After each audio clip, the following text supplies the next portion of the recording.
Welcome to Polyphonic Press. I'm Jeremy Boyd. And I'm John Van Dyke. And today we're going to be talking about how Abbey Road is finding new ways to keep it alive. Here we go.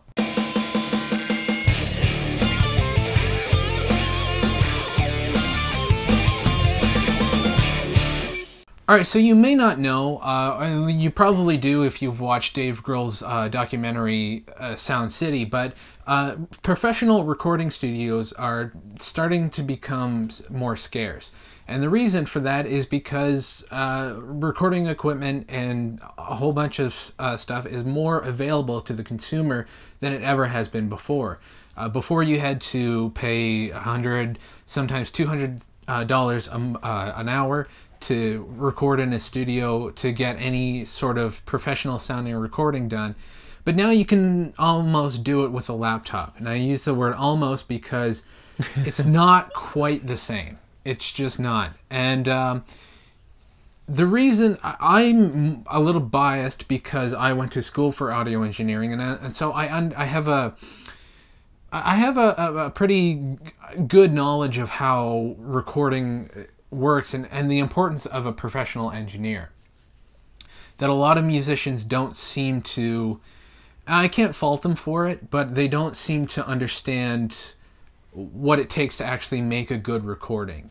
And so the Abbey Road is in trouble. People aren't really going to recording studios anymore, and they're actually having to find new ways to go to the lengths of basically trying to stay above water in being a functioning recording studio. And I went to school for audio engineering, and I wish this program existed 6 years ago when I was going to school, because they have implemented a program. It's going to be very tough to get into, but it's basically a recording academy, a professional recording academy. Maybe I could. I probably could still apply to it. You could probably still apply to it. Even though it costs you some money, but yeah. Yeah. So, I don't know. I think it goes to that old saying, just because you can doesn't mean you should. What, you mean? In terms of recording. Getting a professional studio. You know, sometimes I think it actually sort of comes down to what kind of sound you want. Yeah. Some people want a lo-fi sound, and it's really hard to get that in a professional studio. No, it's really easy to get that in a professional studio. It's hard to get a producer to want to do it with you. Yeah. Yeah. So there's that. Yeah. I go back to what was the album? There was an album that was released last year, maybe the year before, where it just everyone loved it, but to me it really got under my skin because it was too lo-fi. The drums, it sounded like the drums were recorded with just a microphone in a room. They didn't put a microphone on the drums. Oh my goodness! Maybe I know what you're talking about. Deer Hunter or something like that. Something like that. Yeah, that sounds like the music was fine. I liked the music, but the sound, the sonics of it was just horrible.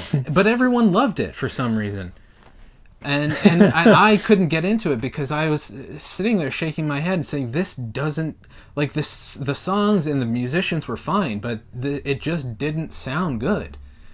And I think that's a prime example of someone who should be using a professional recording engineer and getting into a professional studio, because somebody should re-record a remastering of that one. Yeah, I would like to hear Bob Ludwig get his hands on that. But no, getting back to Dave Grohl's Sound City documentary, part of the magic of being in a studio is, like, most recording studios have one or two actual studios in them. So you could have Nirvana working on Nevermind in one studio, and then you have another band working on another album in another studio, and they talk to each other and collaborate and get ideas from each other. It's much more of a communal thing than just locking yourself in your bedroom and just playing a guitar into an audio interface. And I understand if you're making electronic music, you know, you probably don't need a studio because it's all on the Kind of computer. in your computer. But if you're doing raw, like organic sounding music, you definitely want to have, one, the best sound possible, and two,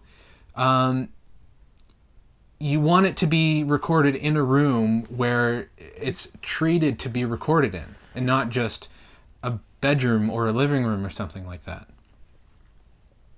Yeah. So, I would, and Abbey Road, you would think that a studio like Abbey Road would not have to worry about things like this. Once upon a time, but yeah, with enough people, just it's also a financial thing too, because, well, you know, musicians just don't have the kind of money that they used to have. That's true. Even true. popular ones. That's very true.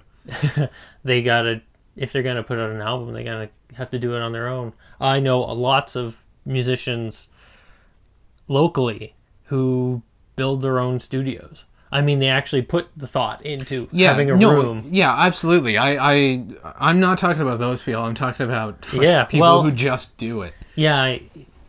Okay. I guess they're somewhere in the middle. There is a fine line, I guess. They're somewhere right in the middle, and no, I don't begrudge them at all. They're doing it. I mean, they can really they can do whatever the hell they want. Yeah, but this isn't science. There's no right way to do it. But I'm just trying to highlight the benefits of going the professional route rather than the amateur route. Yeah. So now, you were even saying something about how at one point, when you reviewed Tame Impala's last album, how you were there's a lo-fi quality. I mean, I think I know why they did it, because they were using the vocals. Like you were concentrating on you said something about how the vocals, you couldn't make it out. Yeah. And that can be a problem, but I know why they were doing it. Because they were using the vocals more as an extra instrument. More of an instrument rather than... The lyrics themselves, I mean, they're decent lyrics and everything, but honestly... But that's not the main focus. That's not the main focus. Yeah. It's almost like an extra Easter egg. Right. Okay. Is that instrument's actually making sense if you listen closely. Right. So, but that's just one example. I digress. Yeah.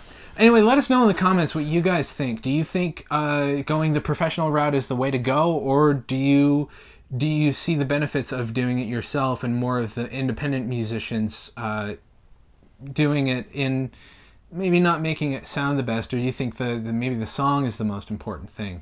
Let us know in the comments. Be sure to subscribe so you know when we post new videos. You can check us out on Twitter and Facebook. Follow John on Twitter @FunkyDutch. And that's about it. I'm Jeremy Boyd. I'm John Van Dyke. Take it easy.